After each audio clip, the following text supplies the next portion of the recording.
Cutback for Vasilev, and Lukic! A banger of a strike for Jovan Lukic's first MLS goal! It's fallen out to Westfield! Oh, wow! He's nearly taken the roof of the net off! Philadelphia pounce again! Who gets his goal in his Union debut? The record signing, off and running in his first appearance for the club.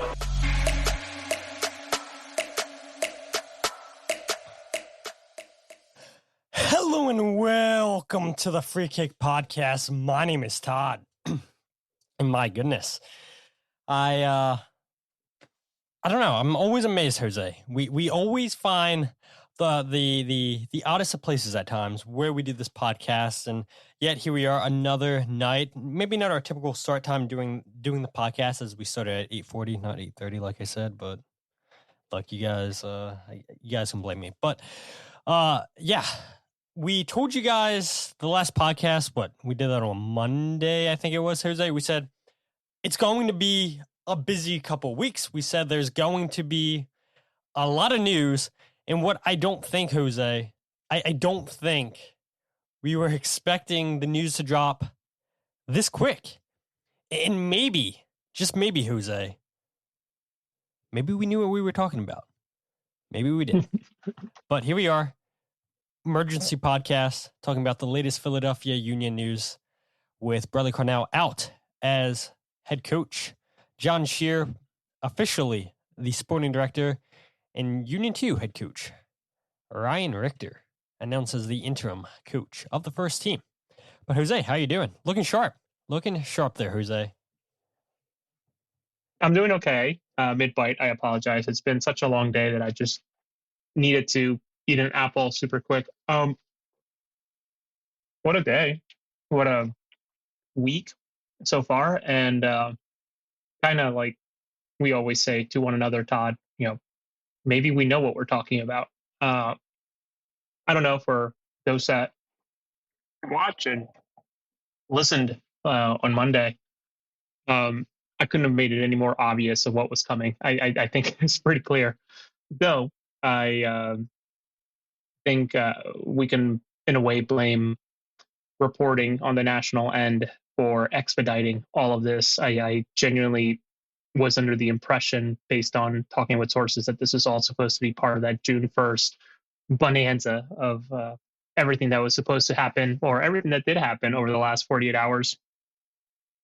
But also taking out maybe some of the gray area that's left in terms of Ernst Tanner, because I don't know officially, but obviously legally, I'm sure that there's some sort of boundary that's not allowing them to say what happened or what is happening. So I'll have to say that, and that's not even what you asked me, but I'll have to say that, my goodness, it's been a week, and it's been a season, 15 games, just nonstop of this. It's been a lot. So to that I say, save me. Yeah. My goodness. Save me. Save you. Yeah. I would expect this is probably it should be our most listened to podcast. And yeah, I haven't even looked at all comments. 51 comments, 52 comments now on YouTube. I'll have to scroll through all of them. But yeah, Jose and I will give our thoughts on obviously the three topics which everybody wants to talk about. We'll talk about the press conference that Philadelphia Union principal owner Jay Sugarman and sporting director Jon Scheer had today with the media. And then we'll talk about some news that I think is pretty important that I wanted to get to at some point. We'll start the show with that. I didn't know when we would do a podcast next and talk about that, because like you said, Jose, I mean, we knew this stuff was coming, probably not this soon. And I was like, well, I guess I'll talk about the big news. And I thought, okay, yeah, this is going to be the biggest news of the week. Philadelphia Union getting a second player in the World Cup. And yeah, silly us, Jose, when we thought, yeah, this will be the biggest news this week. Then it will be quiet the rest of the week. Yeah, that really wasn't the case. And then we'll go ahead and talk about the Union's transfer targets, what they plan on doing this upcoming transfer window in the summertime, because yeah, spoiler alert, Union have a lot of work to do. But with that said, Jose, let's get straight into the news.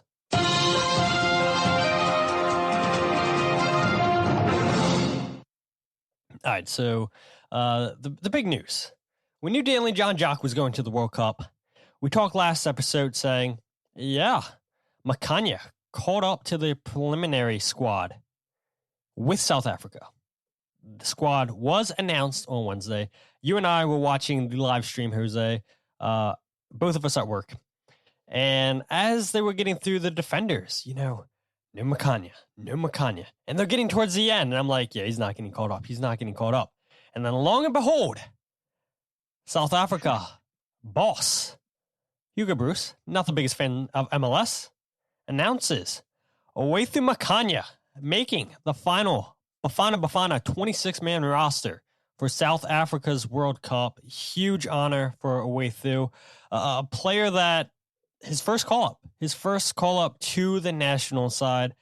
Yes, he's been on other preliminary rosters, but never making the final. This time, impresses in the camp. Now he's going to the World Cup with South Africa, who's a huge honor for Olwethu Makhanya. We know, fantastic season last year for the first team. Maybe not the best start this season in 2026 for the Union, but it didn't matter because his body of work, I think he's done over the last 2 seasons, enough for him to get into that 26-man roster. We do know South Africa opens against Mexico on June 11th at 3 p.m. Eastern Standard Time down in Mexico City, the opening match of the 2026 World Cup. And then the only game of the 3 matches in the group stage for South Africa. They'll head down to Atlanta, Georgia at Mercedes-Benz Stadium to take on Czech Republic on June 18th at 12 p.m. And then the final match will be once again down in Mexico in Guadalajara against South Korea on June 24th at 9 p.m. But huge honor for Makhanya, second Philadelphia Union player, second active Philadelphia Union player, Jose, to make the World Cup with their nation. Yeah, no, incredible development. And thinking back to watching the stream that led to his call up, and it's a huge presentation the way that the US one was supposed to be, but of course it wasn't because of the leak of the roster and everything else. But I kept on texting. He's like, dude, I don't think so. I don't know that it's happening, because I think we saw like 3 or 4 defenders go by, and I'm thinking, ooh. But then again, Bakazi was like second to last, I think, to be announced on the and we knew he was side, making it. We knew he was making it. Exactly. We knew that he was going to be involved in some way, shape, or form. So, ecstatic for the kid, the guy, whatever you want to call him, and like many people should be very, very proud of the work that they did. And one person that's not coming up enough and really should come up is that of Marlon LeBlanc. The guy who ultimately gave him his start. Really, that's what it comes down to, right? He gave him his start because we knew that the expectations were high. He, for whatever reason, whatever was going on with Jim Curtin, was not meeting them, being relegated to playing Union 2, where he really cut his teeth. So to think that the Union 2, this is their very first Union, this is the very first, this is a question. Is this the first MLS Next Pro player to go to a World Cup? Active player? Former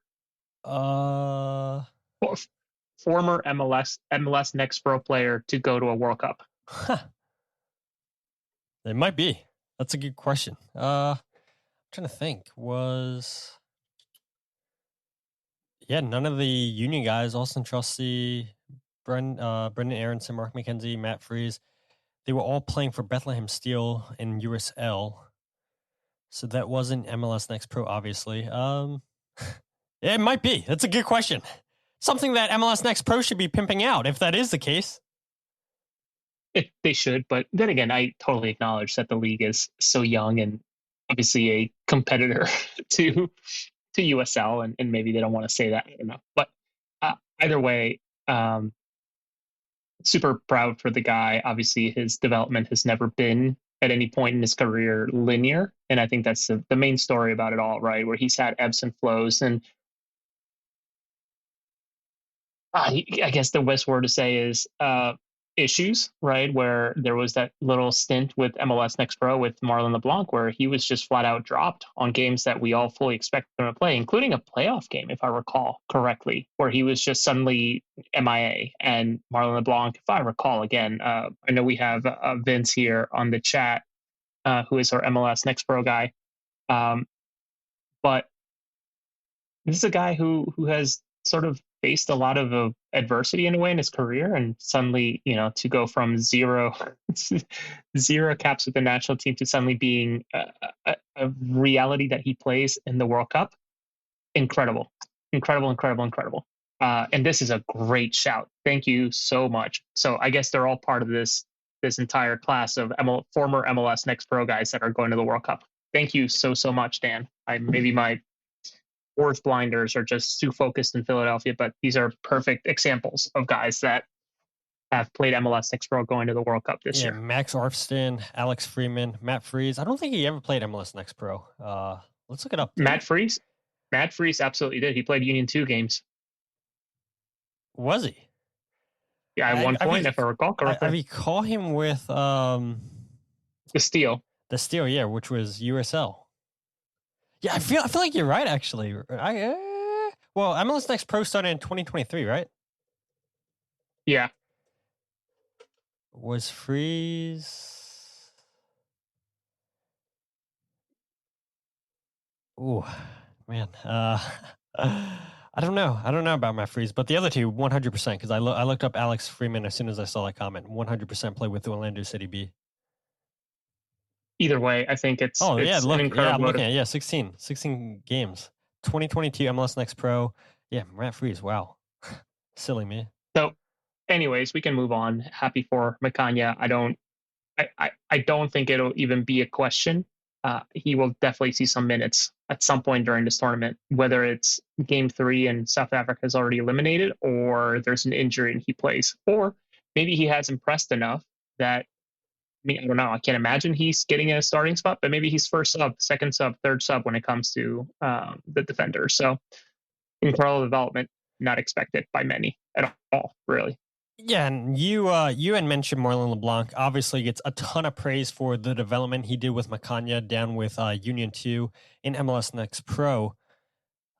But let's also not forget the scouting and the willingness from, I guess now, former sporting director Ernst Tanner to go out there. And I get it, right? He may not be liked in this fan base anymore because of the findings from MLS with all the allegations that he was accused of in The Guardian. And nobody can discount or discredit what Ernst did since 2018 with this organization. And I remember when it was announced that Makhanya was taking a U22 deal or signed as a U22 and wasn't seeing any first team action in 2024. And yeah, I remember, Jose, you had been pretty active saying, yeah, you'd like to see better use of that deal. And yeah, me too. Better use of that mechanism. And gets a chance under former Philadelphia Union head coach Bradley Carnell last season and is a tremendous defender for them last year. But yeah, it just goes to show you, and maybe it turns out to be a similar case for a lot of these new signings that the Union made this past window, where just because you're signed right away, every player's development may not be linear, and we've talked about that before, Jose, on this show in the past. But yeah, I mean, it's a credit to so many people involved. But Marlon LeBlanc, great shout, and all the credit to Makhanya for getting himself here in this position to go represent his home country. But let's go ahead, Jose, and talk about what I'm sure a lot of people are here wanting to hear our thoughts on. A lot of people have thoughts on. And again, if you guys have comments, you guys have questions, leave them in the chat. We'll try to get to as many as we can. We'll try to pull up as many comments as we can.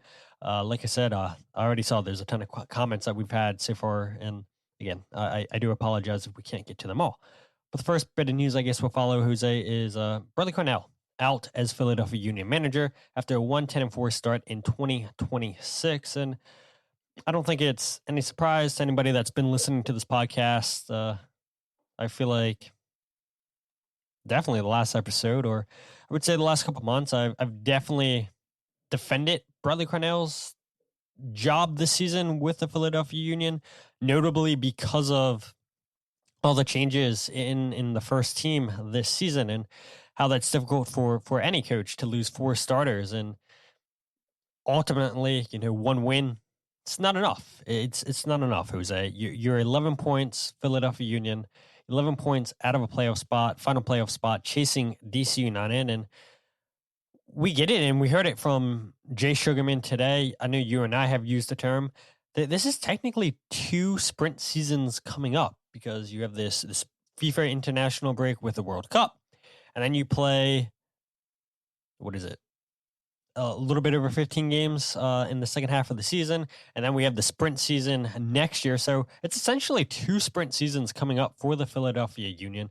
Obviously, there's still games to be had.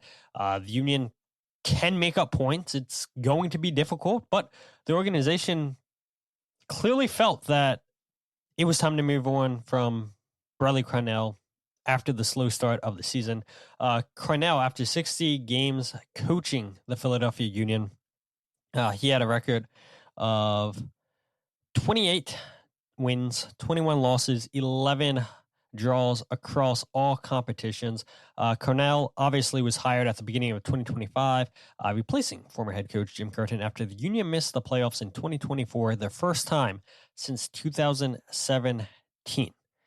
Now, Jose, again, you're not shocked. I don't think I'm really shocked that this was coming. And I think Carnell had a sense that his days were numbered. If you listen to what he was saying in press conferences, I think Carnell had a hunch, and it's really difficult for any manager to overcome as horrible of a start as the Union had in 2026. But yeah, I think what we're probably most surprised about is that this came sooner. The announcement came sooner than either one of us were expecting. Yeah, and again, like I had known that it was going to happen from multiple sources. All of the sources that I spoke with asked to not say anything. So I respected that, of course. So when Tom Bogert shared the news, it was sort of I'm guessing a scramble to kind of get that out, meetings and messaging that needed to be reviewed and crafted, and probably had to, guessing, I don't know this, but probably had to be reviewed to remove maybe portions of what the message was supposed to be, considering the date that I was told it was supposed to happen. But I think that's irrelevant. In terms of Carnell, I think if you listen to him enough, and we dissected these press conferences left and right, Todd, it genuinely sounded like a dead man walking, right? In terms of just come June 1st, we'll have some guidance on what's next. And even through the press conferences, which I never take offense to a coach talking to me anyway. They're just as human. They have emotions. I don't, for the life of me, still understand why people ask them how they're doing after after a game like Inter Miami. Like, I think the last thing he wants to be asked is, "Hey, how are you feeling after that?" It's like, well, of course he feels like shit. Like, he doesn't want to talk about it. Doesn't even want to be at the podium. He's doing it because he is doing it. So I wonder if I wonder how far ahead he knew that this was coming, and whether it was predetermined ahead of time of like, hey, listen, you've had 10, 11 games with this record. We're going to make a change, but we need you to write it out till the international break. I wonder if that was part of the conversation.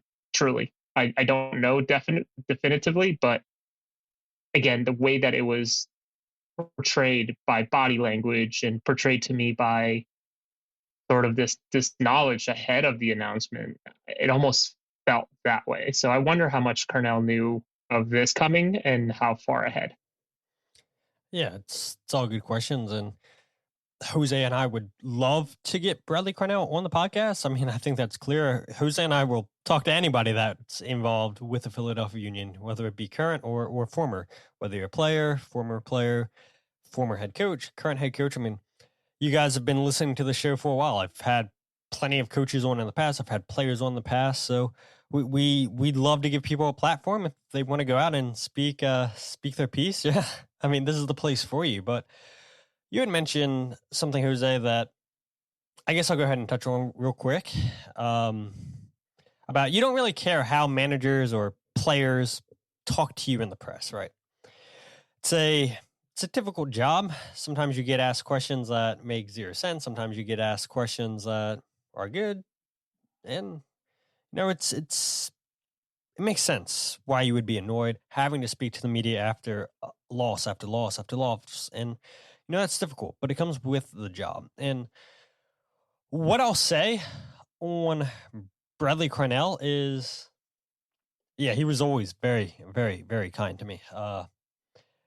I would like to think that I had a really good relationship with Bradley Carnell. I never got down to practice as much as I wanted to, because this obviously isn't my full-time job. But I think back to when you and I had went down to practice a couple of weeks ago, Jose, and for people unfamiliar, there was usually Carnell would say 15 minutes and the media has to get out of practice. Wasn't the case when we went down. We were down there watching practice well after 15 minutes. And Carnell was very kind, came over to us while they were practicing, just shooting the crap with us. And there was a moment that was pretty touching to me. And look, when Jim Curtin was the former manager of the Philadelphia Union, I had been down to practice a couple of times too and had similar interactions with Jim Curtin. I know a lot of people in the fan base on social media weren't happy with how Carnell presented himself in press conferences, the way that he would speak to some people in the media. But the way I looked at it is, Carnell, if you knew ball, if you asked a meaningful, thoughtful question, he respected that. But if you were going in there with an agenda or a certain angle, he could see right through that. And Jose and I pride ourselves on, not looking to have a gotcha moment on anybody that we speak to. We just want to get out there and speak the truth. And like I said, give people a platform. And we're never looking to say, oh, we're going to use this against you. And so Carnell had been very kind to us when we went to that practice. He had been extremely kind to me before the press conference down in Orlando, during the press conference in Orlando, and then after the press conference for Orlando, constantly giving me praise for the work that I do, the work that we do, Jose. And again, I heard similar things from Jim Curtin when he was the coach, but that means a lot. And you and I, so many times, Jose, we talked about this morning on the phone. It's a lot of hours we've put in, Jose, whether it be on social media, editing clips, doing the podcast, preparing for the podcast, goals breakdown videos, doing articles. And I'm not using this as a moment for people to feel sorry for us, right? Like, we do this because we enjoy it. We want people to be as informed about the Philadelphia Union as we can. But when people so involved in the club come up to you and say, hey, I really appreciate the work that you're doing. I see the work that you're doing. You do excellent work. Like, that motivates you to want to continue going. And so Bradley Carnell was always a motivator of mine, always a person that was in my corner. And so for that, yeah, maybe I have a little bit of bias towards him, but I respect a coach that's so ingrained in their principles, where obviously the way that Carnell coached, the way that Carnell wanted to play, it's a reason he got 2 head coaching jobs in St. Louis and in Philadelphia, because that style of play made him who he is. And I never want to fault a manager for that, because it's who you are. It's who your identity is. And yes, you can tweak things here and there, but at the end of the day, right, like, it's got you jobs. So why get away from that? So I have all the respect in the world for Bradley Carnell, for believing in himself, believing in his ideas. And yeah, you may have to tweak things here and there, but I can't fault the guy for having his beliefs. And so unfortunately, it didn't work out for Bradley Carnell this season for the Philadelphia Union. But yeah, I just wanted to bring that up real quick, Jose, since you were talking about you don't care how people talk to you in the press, like you understand it. And so, yeah, I just wanted to share a little bit of a backstory there, I guess, with the listeners.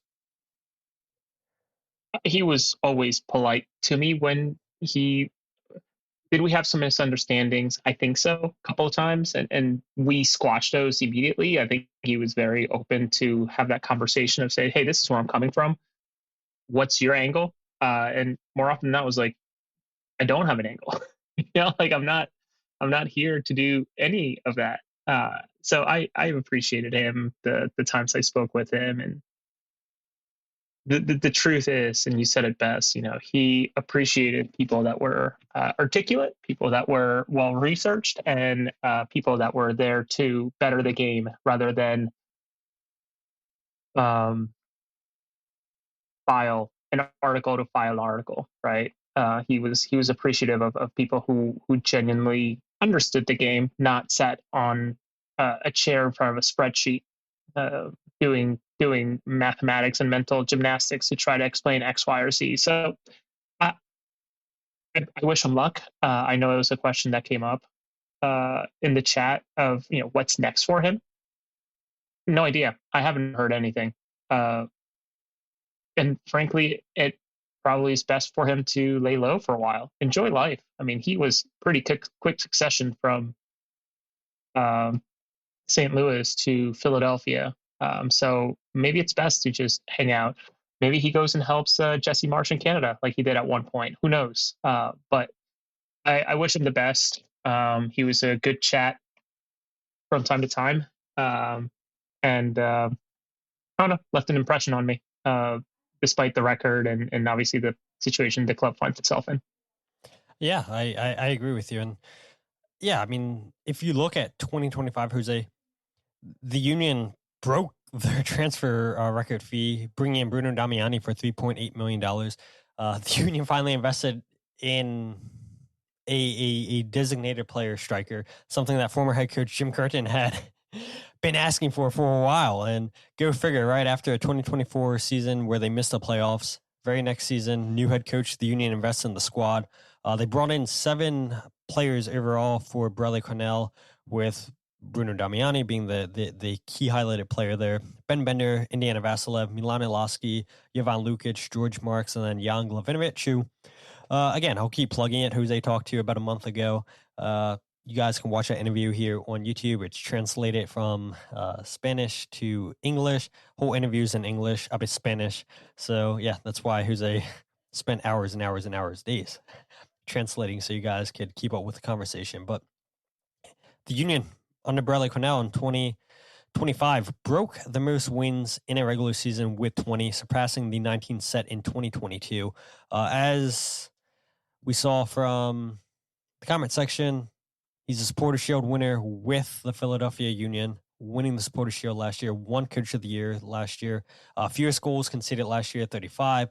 Most clean sheets in the league, 14. 11 games won by 1 goal. Gave 6 debuts. And that's something that Bradley Carnell hit on at his introductory press conference. Not afraid to play the youth, not afraid to give them a chance. Giving debuts to Sal Levis, David Vasquez, Neil Pierre, Olwethu Makhanya, Frankie Westfield, and Eddie Davis. The reason I named those 6 players, I know they brought in 7 new players last season, but I'm considering players that were already in the organization. Makhanya coming in 2024, so obviously makes his debut in 2025. And yeah, what a season, a debut season from Frankie Westfield. What a debut season from Olwethu Makhanya. Yeah, maybe Neil Pierre, David Vasquez, Sal Levis, Eddie Davis. Maybe they didn't get as much playing time as they would have wanted, but at least I can say I made an appearance for the first team. The Union had a 12-game unbeaten run from April 19th through June 25th. They only had 2-game losing streaks last season, Jose, which is super impressive. I think that shows you just how well the Union played last year. Then the negatives last year, there weren't many, but there were. Losing 7-0 to Vancouver on the road, not great, but Neil Pierre does make his debut in that match. Losing 3-1 to Nashville in the U.S. Open Cup semifinal right after losing 7-0 to Vancouver. Then the Union losing 1-0 to New York City in the conference semifinals. But then the second season for Bradley Carnell, again, A lot of people say parallels between his second season in St. Louis, second season in Philadelphia. Union brought in 6 new players this past transfer window. Alado, Anello, Finn Sundstrom, Felipe Ndinga, and Guillermo Martinez, and Jafet Siri. 3 debuts this season under Carnell: Stas Korzanowski, Malik Jakubovic, and Gio Sekera. But, yeah, only 1 win this season for the Union. Lost their first 6 games of the season. Worst start for defending Supporters Shield winners. Still, no wins at Subaru Park this season. Only 3 goals scored, which is crazy at Subaru Park this year. Union conceded 10 out of the first 15 times this season to open MLS. And then 8 out of those 15 games, the Union went into the half trailing. So, yeah, not a great season for the Philadelphia Union. We know that.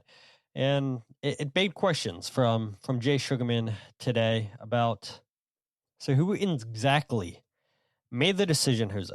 Who made the decision overall to move on from Bradley Carnell? And this is what Jay Sugarman said. Well, as you know, we work collaboratively and try to make sure we take in as much information as we can before we make tough decisions. So this was a consensus decision that we needed to move in a different direction, and certainly hope throughout the entire first half of the season that we'd see the progress we wanted to see. We knew coming in, we had a lot of new players. It would take time to gel. We just didn't see that gelling happen between the players, and we saw a bit of a loss of confidence. And that's a hard thing to turn around. Yeah, and I think Jay's spot on there, right? Whenever you essentially lose the locker room, players start to lose trust and belief in you. You got to move on from a coach. I don't care what sport it is. Once that locker room's gone, I do believe that it's pretty much gone.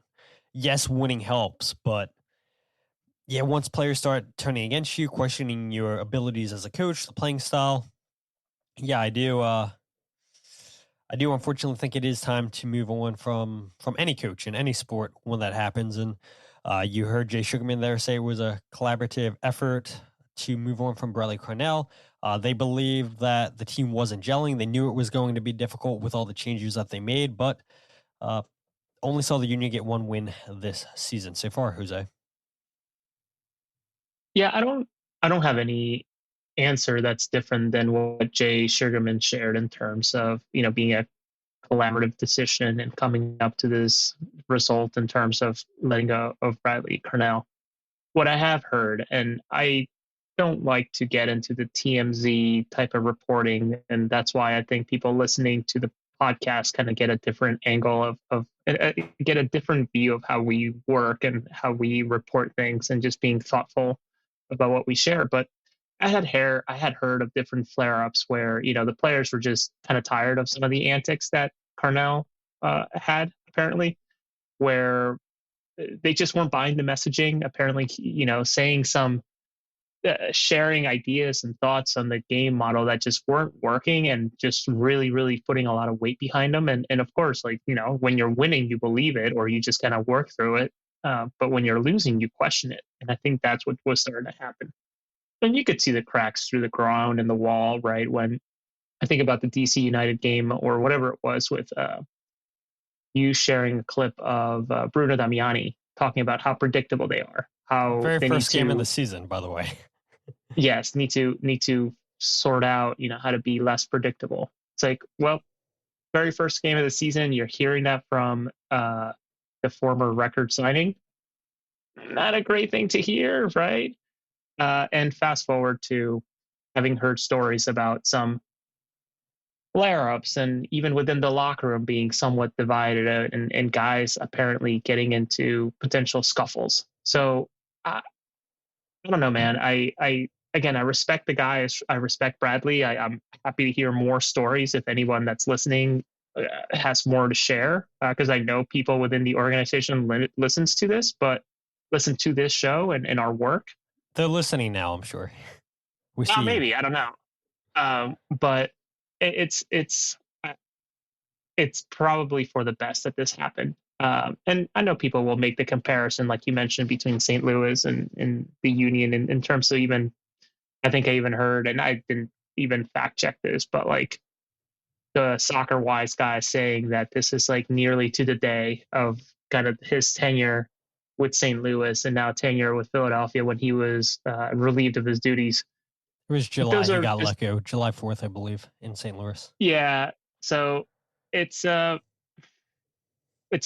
But yeah, losing the locker room is something I had heard multiple times being referred as like, there was a serious crack between the locker room, and I'm sure we're going to talk about some other movement within the first team and specifically guys that he brought in into the club.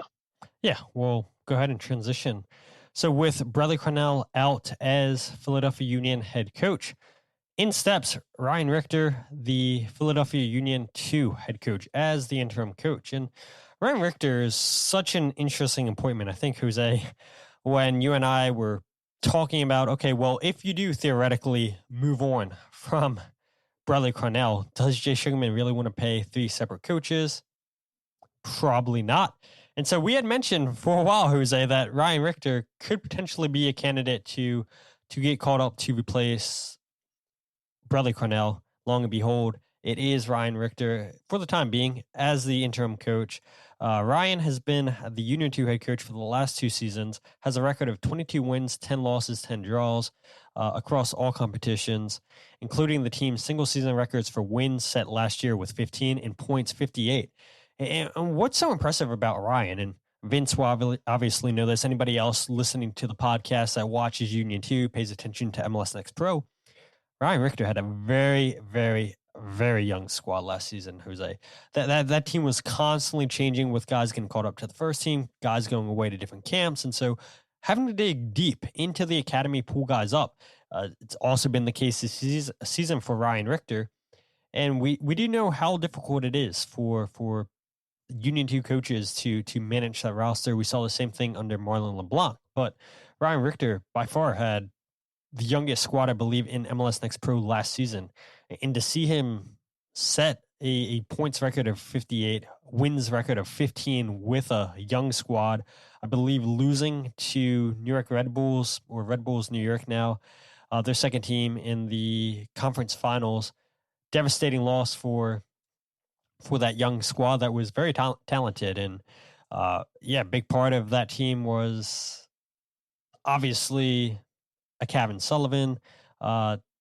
You obviously had Malik, who was scoring left and right towards the end of the season. Stas Korzanowski started to come into his form. Kellen LeBlanc was a big part of the team last year. And so a lot of promising players, a lot of key players for Ryan Richter last year for a historic season for Union 2. But Ryan Richter, he's been in the organization, Jose, other than the last 2 seasons as Union 2 head coach. He's filled in before as a head coach of the U15s, guiding them to the first ever MLS Next Cup final in 2021. It's also served as the director of the Philadelphia Union Junior Academy and the coach with the U12s and U17s. And then maybe most notably, Jose, served as the assistant coach under former head coach Jim Curtin from 2022 through 2024. And if I recall correctly, when they announced Ryan Richter was joining the coaching staff, he was handpicked by Jim Curtin. Jim Curtin obviously saw something in Ryan to come in, replace the departure of Pat Noonan, who had left to go to FC Cincinnati. And Ryan Richter played a key role for Jim Curtin during those couple seasons that he was in charge. And obviously the organization thought enough Ryan that they wanted to keep him involved once Marlon LeBlanc departed the organization, winding up going to Brooklyn FC in the USL Championship after a year off, I believe it was. And yeah, Ryan still involved with the team now. Funny enough, gets to replace the man who handpicked him to be his assistant coach, which is so odd how that works. Yeah, I mean, the parallels are unbelievable in terms of the path that both guys took to ultimately get to where they are. Of course, Ryan's story is not over. He needs to drop the interim to be literally a copy paste of Jim's path in a way too. That I wonder if that'll happen. So is Curtin considered a Curtin disciple? I think so. Though he's been able to navigate Union 2 games in the way that its structure in terms of the soccer, the soccer model, the model at the Union, he's been able to adapt what Carnell teaches, what Carnell wanted all the way down. So, and he's done it with a very young team. Thank you. There's Finns with, these teams are unbelievably young, and that's how they leverage the minutes that they get through MLS Next Pro, right? To move on academy players to MLS Next Pro, give those MLS Next Pro players the minutes. I know we often joke about the graduating of players, the way that Frankie did, the way that Nate, Jack McGlynn, Paxton, they just kind of move on and are too good. Where we sense that Malik Jakupovic is probably next. So it's a very different way than a lot of other MLS Next Pro teams treat it, especially the independent ones, where Malik's uncle is playing as a nearly 40-year-old, if not a little bit older, maybe, or maybe slightly younger, as a goalkeeper. So it's with Richter, I'm really intrigued. A guy who certainly put the miles under his tires to get the opportunity to do something like this. But something I mentioned to you, one has to wonder if Danny Cruz had not taken the job as an assistant in Minnesota, would he have been a good shout to come in and sort of just take it right away? Brendan Burke out in Hartford, Connecticut, coaching Matt Real, actually, would he be a good consideration for it all? I don't know. As we'll probably listen to another clip, if I recall correctly, we'll be talking about the game model. And the reality is that Philadelphia is likely to not sway too much, but also not be a copy paste from what Carnell was doing. So I guess we can leave it at that as we transition to the next topic. Yeah, absolutely. So you had asked a great question, Jose, that I don't think many people were thinking about, but the Union do have a couple months off before they play their next game against New York Red Bulls on July 22nd. And you had asked Jon Scheer today, okay, Ryan Richter, he's the interim coach, but is the plan to get a permanent head coach in here before July 22nd against New York Red Bulls, or would you guys still be comfortable keeping Ryan Richter in charge for the game against New York Red Bulls throughout the rest of the season? And this is what Jon Scheer said to that question. It's a great question. I would say this is a really important hire for our club. So we're not going to rush. We have a lot of belief in Ryan, a lot of belief in the staff that he'll be working with. So it's really important for us to be thorough, to be comprehensive, and to make sure that we get this decision right. So it may be before MLS play resumes, but if it's not, we'll be okay with that and take our time and do it in the right way. Yeah, that was a great question, Jose. An absolute perfect answer there by Jon Scheer. Great question by Jose Nunez. All around, great performance from everyone involved. But yeah, the club doesn't want to go ahead and rush through any decision. And we had coaching changes. I'm not going to play the clip, but you did ask that. Okay, well, we do know that Sean Rooney was brought in by Bradley Carnell, the head of analytics. We know that Mitch Hildebrandt, one of the assistant coaches, was brought in by Bradley Carnell. And we got the update from Jon Scheer that it will not be Sean Rooney at the club anymore. He's been relieved of his duties. No update on Mitch Hildebrandt yet.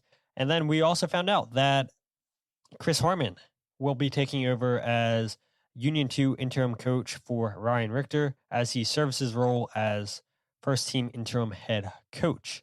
Jose, any thoughts right there from the answer from Jon Scheer? Any thoughts on the changes that we've seen in the organization so far in terms of the coaching staff?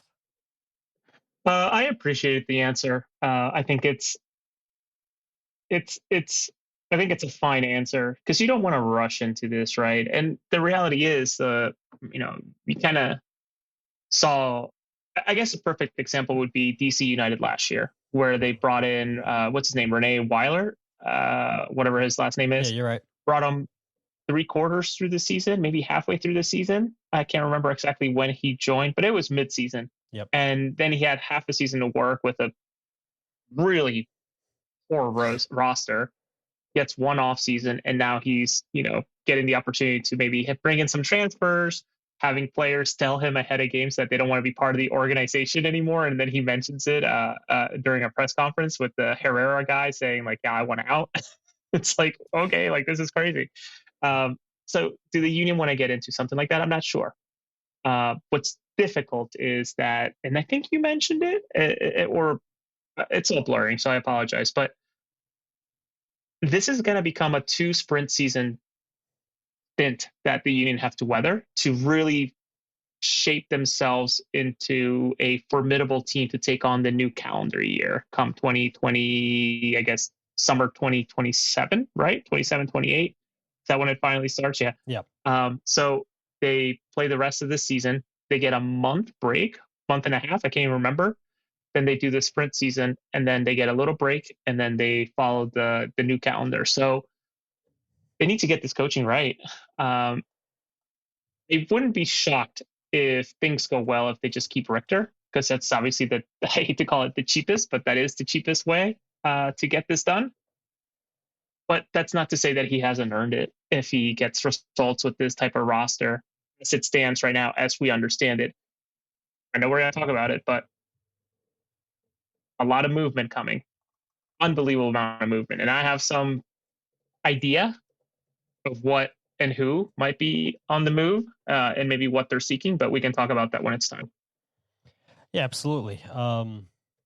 Let's see. Anything else that I can say about Ryan Richter? I've had a couple of interactions with him. I don't know about you, but super nice guy, super pleasant. I think, all the people that had issues with Bradley Carnell's press conferences with people in the media, I don't think we'll see any of that with Ryan in the media. And, it'll be funny too, Jose, right? Because shout out to Kyle and Jillian Omni of the One Team We Agree On. They're pretty much the only two that are covering Union 2. And so it's pretty much just those two and Ryan Richter after games, pre-game press conferences with Ryan. Now he's going to face, 7 people, Jose?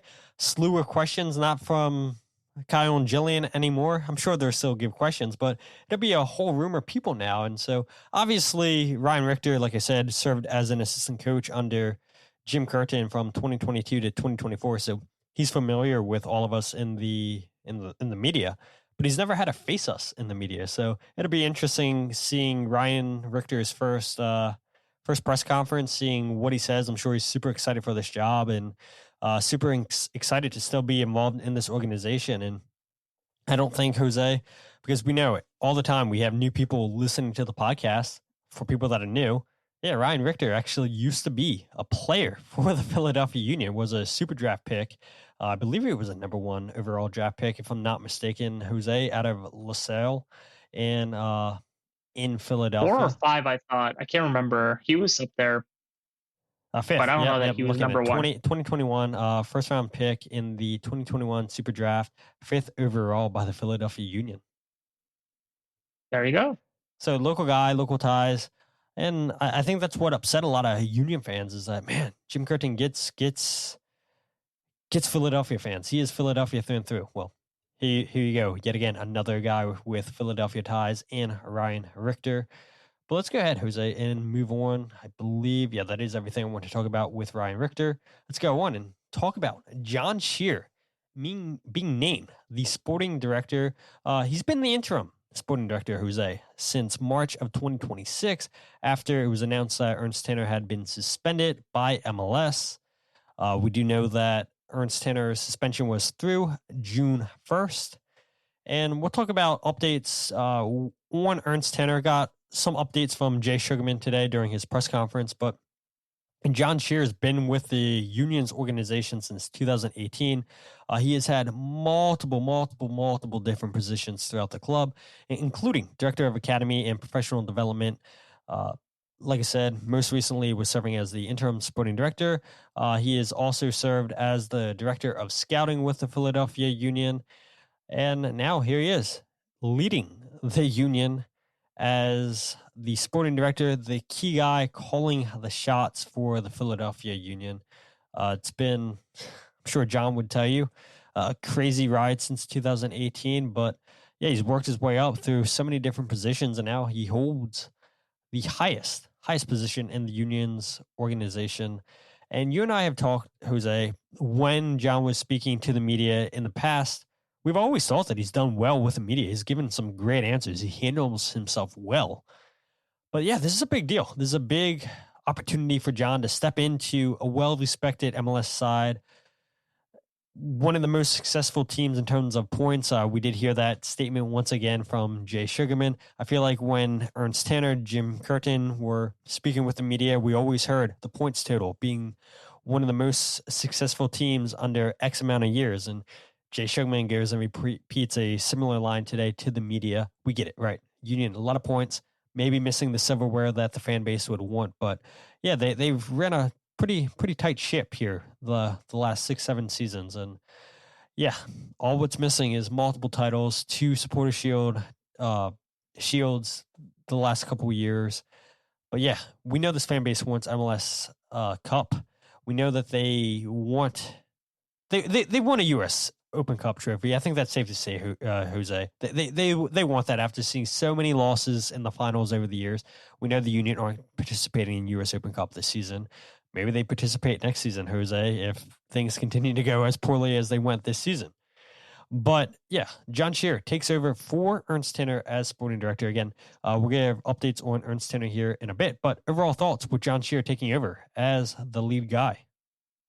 I know people are linking, without listening to the entire press conference, I feel like people are still linking the transfer window that just happened with Jon Scheer, but I don't think people realize how long of a trail there is to a lot of movement, right? And to player research, scouting, et cetera, to ultimately closing a deal and bringing them in. There's such a long tail of people involved and how long it takes. It's not, people live in this mentality and this reality, or they think that it's a reality that, it's like FIFA, where they can show up to they added the last FIFA I played was like FIFA 24 on my Nintendo Switch because I was getting him flights left and right. But I guess when you make a transfer in the newer FIFAs, you can go into a dining room with coaches and the player, coaches and the player agents, and like negotiate salaries, and it happens like in one calendar day. It's like, this is bananas. I think that's how people think it all happens, but it's far from it. That I would say that, yes, it's easy to pin it on one guy, but I think that Jon Scheer, with all of his time and time spent with the Philadelphia Union, deserves a little bit of grace, right? In terms of, he's been around Ernst Tanner, has been around the right people. He was the head of scouting while Ernst Tanner was here too at one point, if I recall correctly, before shifting over to the head of the academy. So, and this is the head of the scouting department when the Martinezes of the world were coming into it, when the Kai Wagners of the world were coming into it. If I'm putting the timelines together, 2018 onwards to when did he get his move to the academy head? That was 2 years ago, I want to say 2020. Yeah, so he was part of all that. So again, this is a guy who's maybe getting pinned,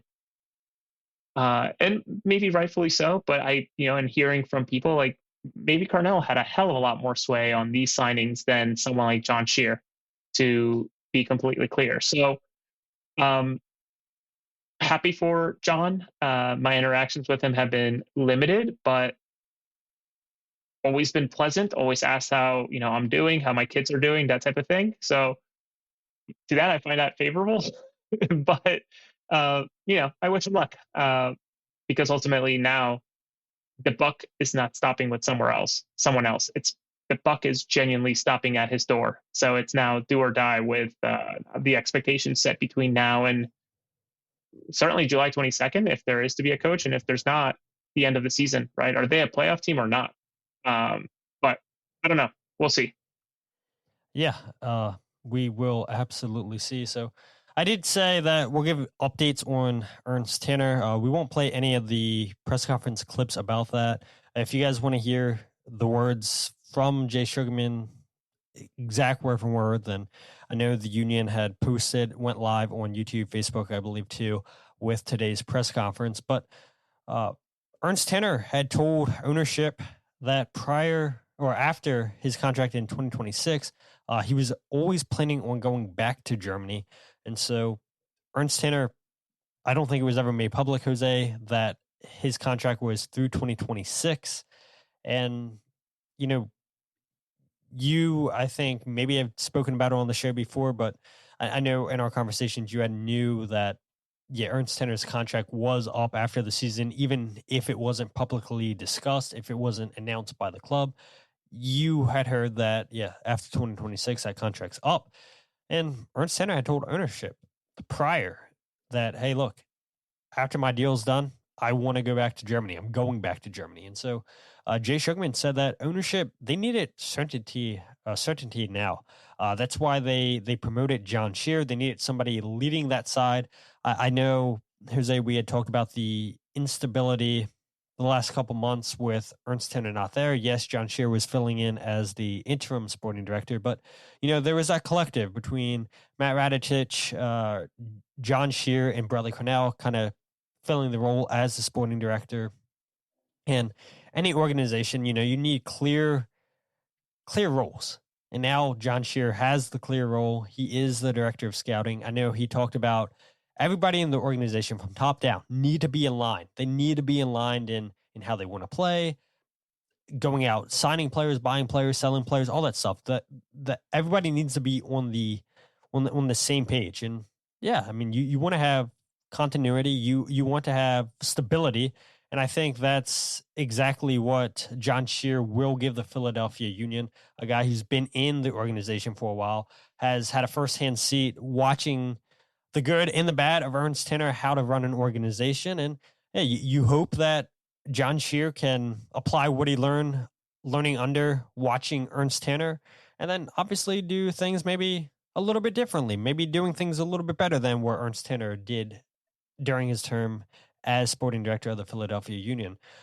Jay Sugarman would not comment on whether or not Ernst Tanner would have another role in the organization the rest of the season after his suspension ends June 1st, which I thought was interesting, Jose. But again, when you're dealing with lawyers, when you're dealing with topics that are as delicate as everything that Ernst Tanner was accused of, eventually leading to his suspension, you got to be very careful of what you're going to say. And I know we haven't said a lot on this podcast about Ernst Tanner being suspended because, again, you don't want to say the wrong thing and potentially open yourself up for potential legal action. And it's exactly why I saw people all the time on social media saying, oh, the beat reporters aren't asking the right questions. The beat reporters aren't getting the right answers for what's going on with Ernst Tanner. But the truth is, Jose, like you and I know it, people in the organization did not want to talk.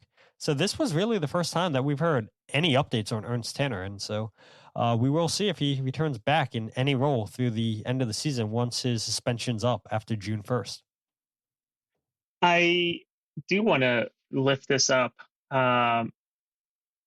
This is a very interesting piece of information that I do recall, and it's not lost on me, where, the statement that Ernst Tanner put out after the Guardian piece was to me, it sounded very clear that he had intentions of coming back. Now help me with the timeline. March 16th, he gets suspended. Wasn't there another communication between March 16th and, I guess, June 1st talking about him? Wasn't he just suspended without pay? And then there was another communication that said that he needed to complete restorative practices. So Ernst Tanner, it was announced, the club put out a statement on March 16th, 2026, with Ernst Tanner giving a statement to the organization saying, I regret the impact that this situation has had on the Philadelphia Union organization and its supporters. I remain proud of my work with the Philadelphia Union and look forward to my return and future work with the team. So that's a statement that we got from Ernst Tanner from the Philadelphia Union. I do recall slightly seeing a statement from Ernst Tanner to the Guardian, but I think there's maybe the only two statements. Yeah, I don't know. I feel like there was something in between. Regardless, it sounded like he wanted to come back. So I don't know the full story. I don't think any of us really will, considering the legality behind it. What I will say is that I think the union are damned if they do, damned if you don't, right? You bring the guy back at whatever role. And again, it was my understanding that after this season, Ernst wanted to kind of peel back and let the contract sort of run itself and maybe sign something different as a consultant or something of that sort. So the union get rid of him, sure, they appease a lot of people, and that's perfectly fine. But they also lose a lot of institutional knowledge and certainly a great resource to the club in terms of scouting, negotiating. I guess scouting and player discovery is probably the better term. But if they bring him back, it's kind of a PR nightmare of, you had this investigation on this guy. It didn't yield a firing. So what was off on that investigation, and what's his role now? So again, I think this was all supposed to be packaged nicely into a June 1st type of announcement, which would have made a lot more sense considering how much gray area there is now between what we heard today and what we will potentially hear on June 1. So, like, are we in for another press conference on June 1? I think we are due that if he comes back in some role, right? Because there's questions to be asked. But if he doesn't, I still have a ton of questions about the entire thing. So I think the union having their messaging, it feels like, and from sources, having their messaging timing messed with, it really certainly didn't help. Having on this topic specifically did not help. Yeah. So as you were talking, Jose, I was trying to find more statements, and I'm coming up empty-handed. So I believe you fully, but I don't know. A lot of what I'm finding on Google is just announcements of Jon Scheer taking over as sporting director, Bradley Carnell fired. So that seems to be flooding Google at the moment. Maybe somebody in the comment section can find the statement that Jose is alluding to. But yeah, I don't know if Ernst Tanner comes back to the organization. And I know you had thrown it out there maybe as a consultant, whatever. And we talked about it last episode. Like, if I'm Ernst Tanner, like, why would I want to come back where I don't have my role as the head guy anymore? Like, for me, it's like an ego thing. Like, look at all that I've done for this organization, and now now I'm not the guy making the decisions anymore at this club. I don't know. It's a sticky situation. I'm glad that ownership had the fortitude to say, look, we need clarity. We need somebody to be in that role right now. But I do wonder, Jose, why wouldn't they just do this months ago? Why wait now? Why not do it? If you needed that clarity, why not do it months ago? Why do it suddenly? I get it, right? The transfer window is coming up, but you always knew that Ernst Tanner had to go through restorative practices. His suspension was through June 1st. If your plan was to,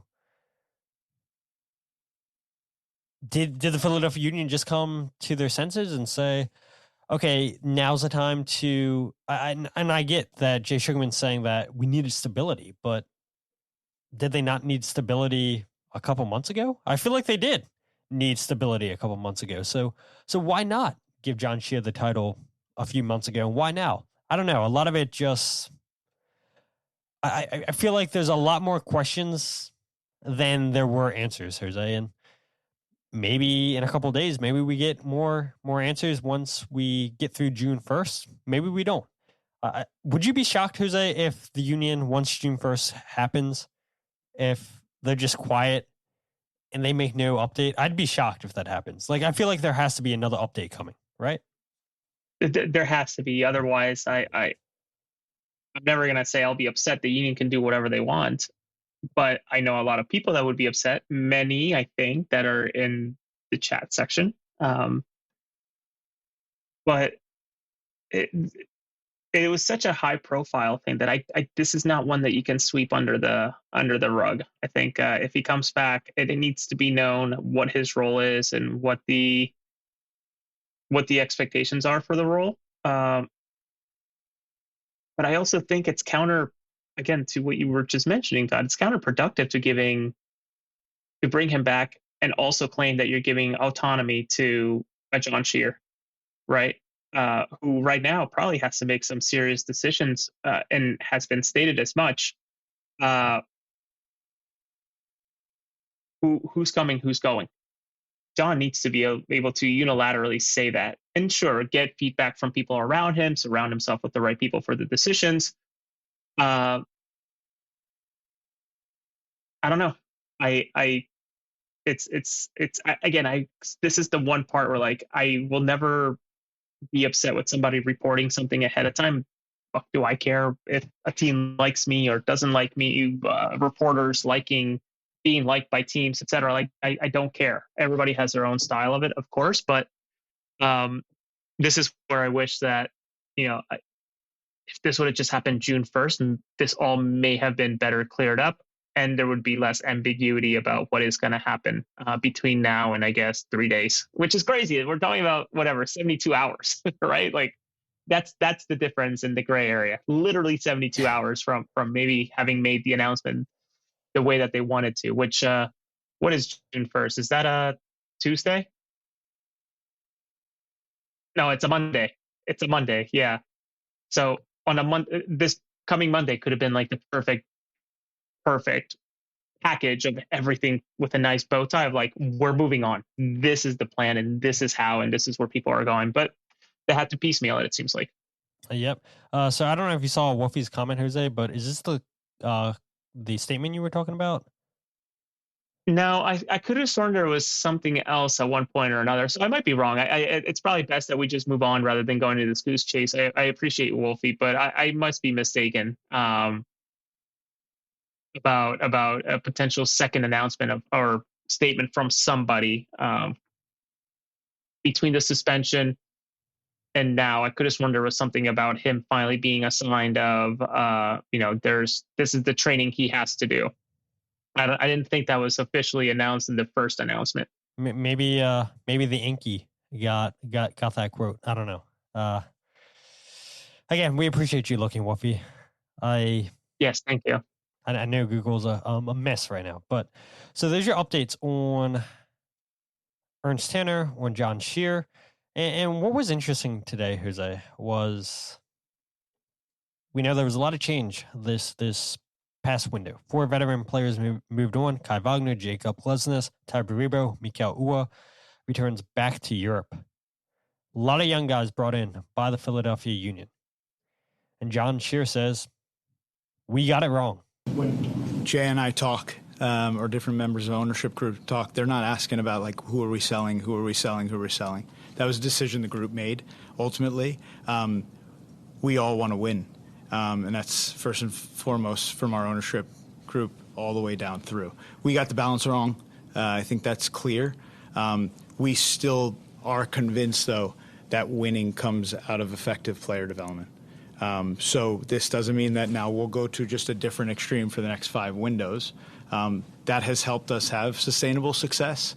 But you have to make sure that, again, the process of how you get to the decisions of who you bring in, who you keep, how you develop, these are things that we have to be really aligned on as a staff moving forward. And I have no doubt that we'll be able to have, the most flexibility, optionality going into this summer window than we've ever had before. So we do know, Jose, that the Union have a boat ton of GAM to spend this summer, $4.3 million. A lot of GAM, a lot of flexibility in that roster. And I think it's refreshing to hear Jon Scheer say, we got it wrong. Yes, we got younger, but we also moved on from a lot of veteran players, a lot of key guys from this team. And the buzzword was leadership. That's my big takeaway from today's press conferences. They're looking for a leadership. And not saying young guys can't be leaders, but they're looking for experienced players, like a Jafet Siri, 25 years old. Let's not forget when Jacob Glesnes was brought in, 25 years old, had captained his team in Norway. I know Jafet Siri had captained Brann in Denmark at times. Was a clear leader, was on the leadership team set by former head coach Bradley Carnell. But a lot of young guys. How many times did Bradley Carnell say, let's not forget he's 20 years old. Let's not forget that he's 20 years old. So many guys he was saying that about, Jose. So I do think it's refreshing to hear Jon Scheer say, we got this wrong. We probably changed too much. And now it's up to them to go out here, Jose, and make it right. It's up to them to go and have a strong transfer window. And we'll play a clip, another strong question from you in a bit from you asking Jay Sugarman, will there be money available? And we know about the GAM. I just talked about it, $4.3 million. But again, I'll repeat, Jose, I think it's refreshing. It's refreshing to hear Jon Scheer say, yeah, we got it wrong. But they got to make it right this summertime. Yes. Yes, it is super refreshing, right? In terms of hearing someone who I wouldn't fully pin that got it wrong. And of course, he was part of that collective, and the buck has to stop with him, right? What is he going to do? Shuffle the blame to someone else within the organization? No, again, like this is him taking the title that he has as sporting director and saying, hey, we got it wrong. How involved he was with some of those transfers, I don't fully know. I also don't know, was Carnell putting his finger under the scale and shifting it whichever way he wanted for certain players, like an Alado, like a Sari Larson, a Gainer Martinez, a Finn Sundstrom, etc. I don't know. But one has to wonder, what was the level of input that Carnell had on some of these signings? We just genuinely don't know. So for anyone to say that, it's Scheer's fault, he was the interim, et cetera, my guess is he was fully committed and fully involved with the academy, that he probably just wasn't as involved as people think that he was, because he's in a different silo being focused on, I don't know, forgive me for not knowing the academy, every single. Yeah. I don't know exactly how many teams that means, but it's dealing with the recruitment of academy, dealing with coaches, coaches coming and going in a way, and just it's a lot. So like, was he completely absent from the decision making on the signings? I don't think so. But was he as involved as people think? I don't think so. This window is going to be really interesting. And I did ask the question, and I appreciate you sharing the clip of, like, the last few years, the union have set high bars for themselves. And I tried my best to word this into that tweet. People completely skipped it. Like, it's for people to decide if that standard is really enough, which when you're looking across the 30 teams, no, because they still fall at the bottom of the spending. But it's factually correct that the union have spent the most in signings this past year. And the year prior with Bruno Damiani broke a record in terms of signing for a player. So should Jon Scheer come to ownership and say, I need a similar or greater window in terms of spending, does he have it? And I think Jay Sugarman just danced around the entire question, which is unfortunate. And we just needed to move on. We only had so much time. Jay had to go and catch a train, apparently. Ah, interesting. Hey, I told you, Jose. I want the record to be clear. Jose called me. He said, dude, I'm at the stadium so early, 40 minutes before the press conference start. And of course, you got to make a helicopter joke in there someplace, because everybody remembers Jay Sugarman flying his helicopter, went to the practice fields for the U.S. Open Cup game. But then it led to the conversation, how do you think Jay Sugarman's getting down here? And I told this man, I told him the train. And he said, there is no way Jay Sugarman is taking a train down from New York City. There is no way he is taking the Amtrak. I told you, Jose. I knew it. Jay Sugarman's one of us. He's one of us. He's a normal person. He may be a millionaire, but he's not going to say no to public transportation. There's no way, Jose. I love public transit as much as the next person, probably more than the next person, right? I shuttle my butt up and down to New York City. You know this from my work, and people who watch this and have watched me be in different things know that I my goodness, how many times have I done a podcast from 30th Street Station or even Moynihan out in New York? Like, I'm always on the move. So I did not think that someone like him would take it. I would have sworn that maybe he would just pay for a driver to just move him up and down, just on the road. But he apparently takes, I'm guessing, first class Amtrak, which is unbelievable. I just want to see his face when the Amtrak breaks down in New Jersey when they're trying to shuttle people in and out the way it did for me. Like, what does a millionaire say during that? I'm guessing he probably just, again, calls an Uber and just, Uber Black, don't talk to me, pay the extra fee, and just shuttle him to New York. I don't know. But yes. Can't you get Uber helicopters in New York City too? Oh man, I don't know, man. That I haven't tried it myself, Todd. I don't think I'm in that tax bracket. I haven't gone into that in the app. And plus, I use Lyft. Shout out Lyft, the connection with United Airlines. They get miles. Man, I know. It's sad, Jose. We're not paying you a salary on this podcast enough to take private helicopters around New York City when you go there for work. We'll renegotiate your contract so you can get to New York City a lot faster. We'll work on that. But yeah, the upcoming transfer window, Jose, you had asked Jay Sugarman. All right, it's fair to say you guys had your highest spend transfer window last offseason, spending close to $10 million. Will you commit the same amount of money this transfer window, this summer transfer window, a window this season? Jay Sugarman kept saying, this is a big year for us. This is a big year for Philadelphia Union, for the city of Philadelphia with the World Cup. We wanted to get it right. We want it to be a big year for us, and we've let ourselves down. And Jay Sugarman's talking about how he was disappointed in himself for not asking harder questions in the offseason, why they were doing certain things. But we get back to the point of Jose asking about, okay, what's the spend look like?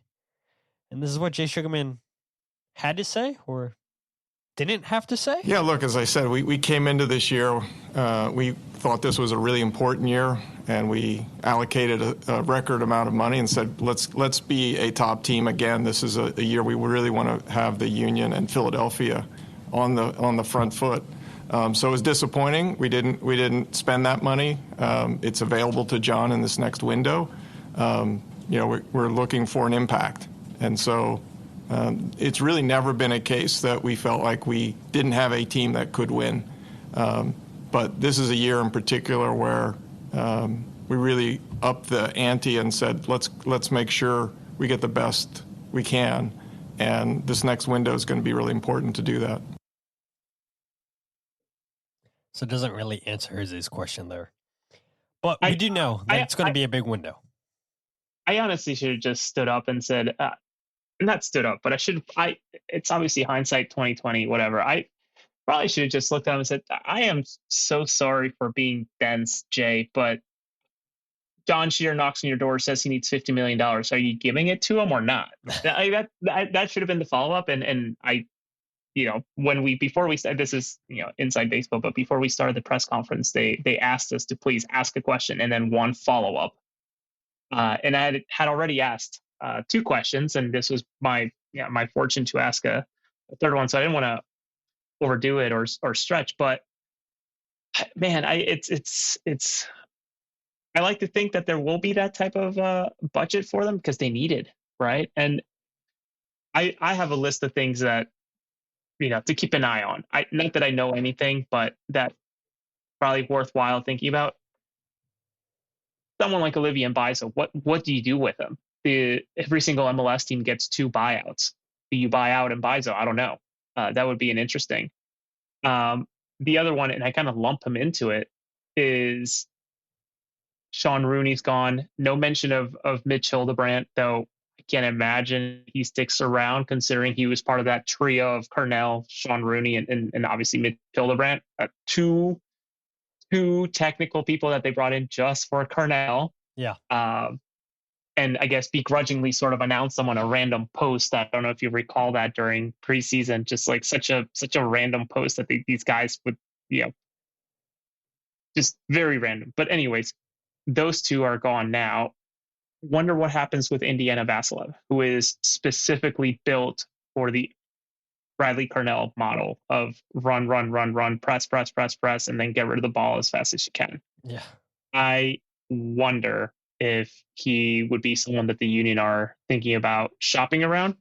And he has a lot of positives going behind him in terms of being American. Doesn't take an international roster spot or anything like that, but that contract's going to be difficult to work through. I don't know how many people want to pay $600,000 for an Indiana Vassilev at this stage of the season. So I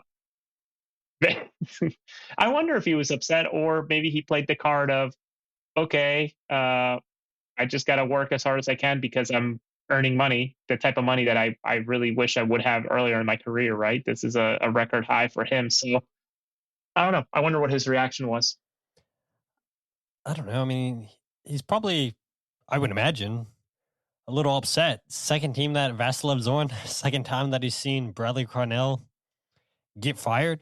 Now, obviously, after Carnell got fired in St. Louis, Vassilev stayed on through the end of the season. Then the very next season, surprise, surprise, Indiana Vassilev gets traded for by the Philadelphia Union with Bradley Carnell announced as the head coach. But you're right, Jose. Signs a long-term deal in Philadelphia Union, making a lot of money. It's going to be hard-pressed for me to see a team willing to pay the Union what they feel is a fair share for Vassilev.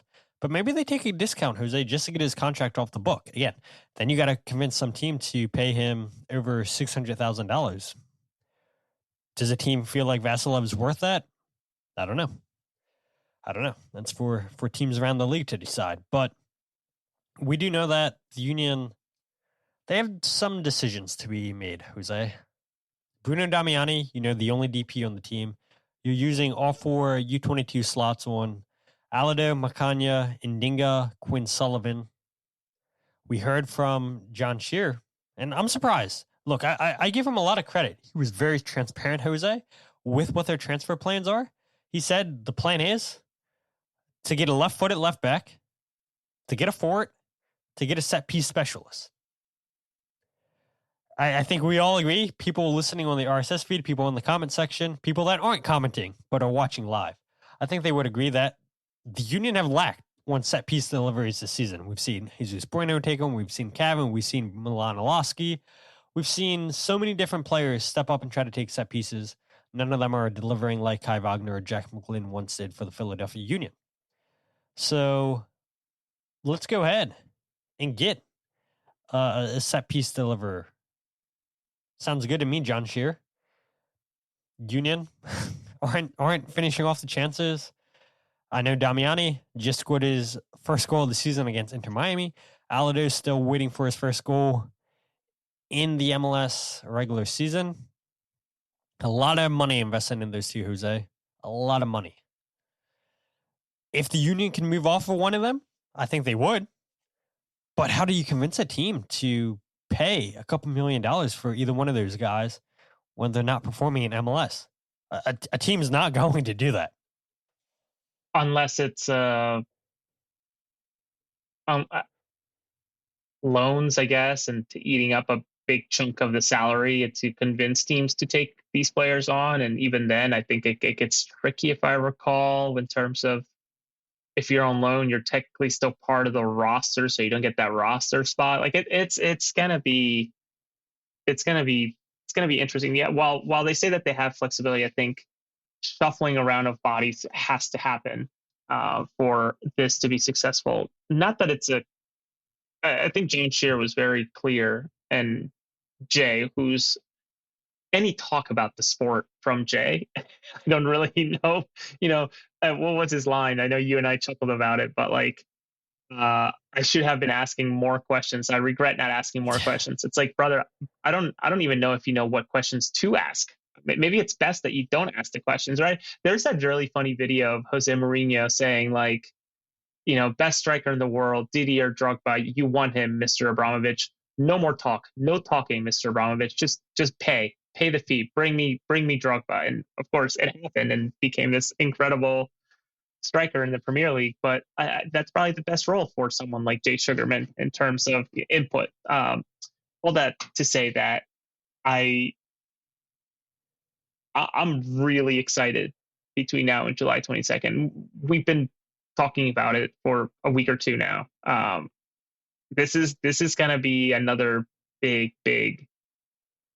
shuffling of bodies in and out, but probably going to see a lot of maybe some surprises on the outs. Maybe not so many. I mean, I think Mbaizo being let go is probably the easiest thing that somebody could, like, you don't even have to be an insider to come up with that, right? There's a dude making $500,000.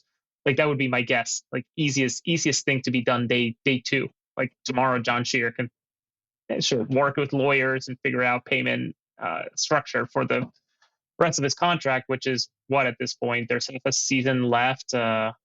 Whatever many weeks out of the 52 that are left, divide the $250,000 that he has left and just pay him out. Like, sounds good to me. Open up that roster spot. You know, you joked about Indiana Vasilov a couple of episodes ago having a good agent. I mean, Olivier Baez's agent must be phenomenal. I think we all need to get an agent like that. How he got a new deal after losing his starting spot to Nathan Harriel, I have no clue. You and I talked on the phone today about, I wonder who approved Mbaizo getting a new contract, but my God, Jose, like, how do you give a guy who is not a brand new contract, one of your highest earners on the team? Insane work there, but it's almost an hour 30. It's 10:06. I know you're not home. You have a long drive to go home, Jose. As Shaggy said, you do a podcast in a different location all the time, Jose. And here we are, 10:05 at night, Jose. Look at that nice painting, that nice picture. Oh, are you in a cubicle? What's that? Are you in a cubicle? Yeah, well, it's my office when I'm not on the road, but pretty cool. Maybe going a little too inside baseball, but we have Warhols in our office. Nice. These are pretty cool paintings. We have one Warhol, and then we have another Warhol. So I work in a pretty cool place, man. Okay, so you can close. Right. I just noticed. Wow, so you share that office with people. That's crazy. So yeah. You can close the door, but you have multiple decks. Wow, that's interesting. That is interesting. Guess it's a good thing that nobody's working late like you, Jose.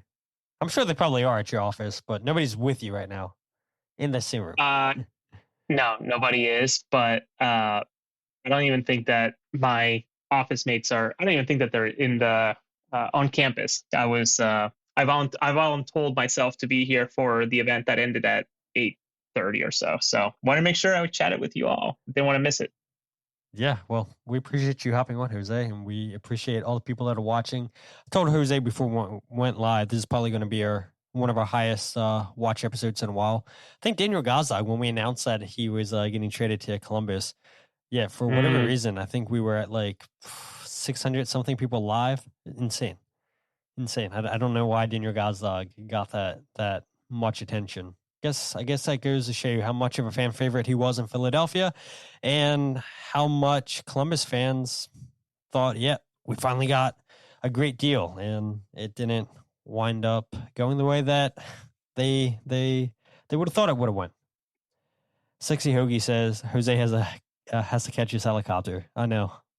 Don't let his humbleness fool you. Dude's definitely taking a helicopter back here. That is for sure. But I'm taking a Subaru Crosstrek out back to Pottstown, Pennsylvania. So not quite. I know that car well, unfortunately.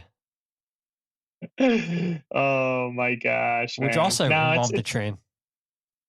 What's that? I said I knew your car well, which also involves a train, which is funny enough, right? Talking about trains, New York City, a lot of parallels between you and Jay Sugarman. I'm seeing Jose. Yeah, man, it's vamp a little bit. I'm looking up for something. Hoagie says Subaru love wins. Hashtag Subaru. We should put hashtag Subaru, hashtag Wawa in the hashtags, which is so wild that the union still don't have Wawa as a sponsorship. I know all of you guys.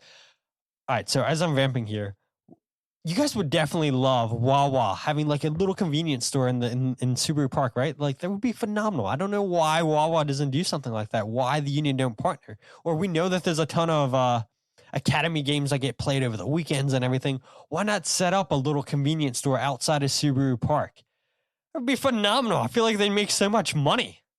Come on, like they would make a lot of money. We're thinking for Wawa.